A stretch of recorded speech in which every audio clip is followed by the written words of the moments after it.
बहुत समय पहले की बात है। हिमालय की तलहटी में बसा हुआ एक समृद्ध और सुंदर राज्य था सूर्यगढ़। ये राज्य अपने हरे भरे खेतों, ऊंचे महलों और न्यायप्रिय राजा के लिए दूर दूर तक प्रसिद्ध था।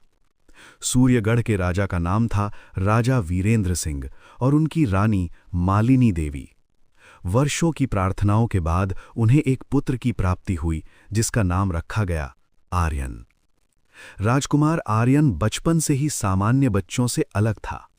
जहां दूसरे बच्चे खेलकूद में मग्न रहते, वहीं आर्यन अक्सर महल की छत पर बैठकर आकाश, तारों और दूर दिखते पहाड़ों को निहारता रहता। उसकी आंखों में सवाल थे, जीवन, शक्ति और सत्य को लेकर।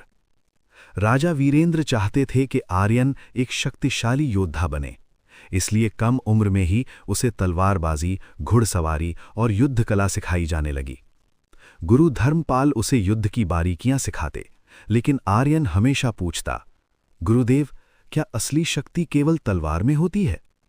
गुरु धर्मपाल मुस्कुराते और कहते, समय आने पर तुम स्वयं उत्तर पा जाओगे राजकुमार। रानी मालिनी देवी आर्यन को करुणा और प्रेम का पाठ पढ़ाती। वे उसे गरीबों के बीच ले जातीं, जहां आर्यन पहली बार समझ पाया कि राजमहल के बाहर भी एक दुनिया है, दुखों, संघर्षों और उम्मीदों से भरी। चैनल पर नए हो तो चैनल को सब्सक्राइब कर लें और वीडियो को लाइक, कमेंट, शेयर कर लें। जब आर्यन 18 वर्ष का हुआ, तब पड़ोसी राज्य कालवंतपुर ने सूर्यगढ़ पर आक्रमण कर दिया। राजा वीरेंद्र ने आर्यन को पहली बार युद्ध में जाने की अनुमति दी। युद्ध भूमि में आर्यन ने अद्भुत साहस दिखाया। उसकी तलवार बिजली की तरह चमकती और शत्रु पीछे हटने लगे।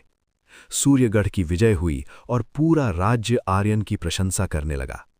पर इसी जीत के साथ आर्यन के भीतर अहंकार जन्म लेने लगा। मैं अपराजेय हूं, मेरे बिना ये राज्य कुछ नहीं। अब वो गरीबों की बातों को अनसुला करने लगा और गुरु की सीख को पुरानी समझने लगा। कुछ महीनों बाद राज्य में अजीब घटनाएं होने लगीं। फसलें सूखने लगीं, नदियां कम जल देने लगीं और लोगों में भय फैलने लगा। राजमहल के विद्वानों ने बताया कि ये सब अंधकार वन के श्राप के कारण हो रहा है। कहा जाता था कि अंधकार वन में एक प्राचीन शक्ति है, जिसे केवल वही जागृत कर सकता है जो निस्वार्थ हो। राजा वीरेंद्र ने सभा में कहा, जो भी इस श्राप को तोड़ेगा वही सूर्यगढ़ का सच्चा रक्षक कहलाएगा। आर्यन ने गर्व से कहा, ये कार्य मैं करूंगा। अकेले यात्रा पर निकला आर्यन। जैसे जैसे वो जंगल के भीतर गया, रास्ता कठिन होता गया। वहां उसे एक बूढ़ा साधु मिला जो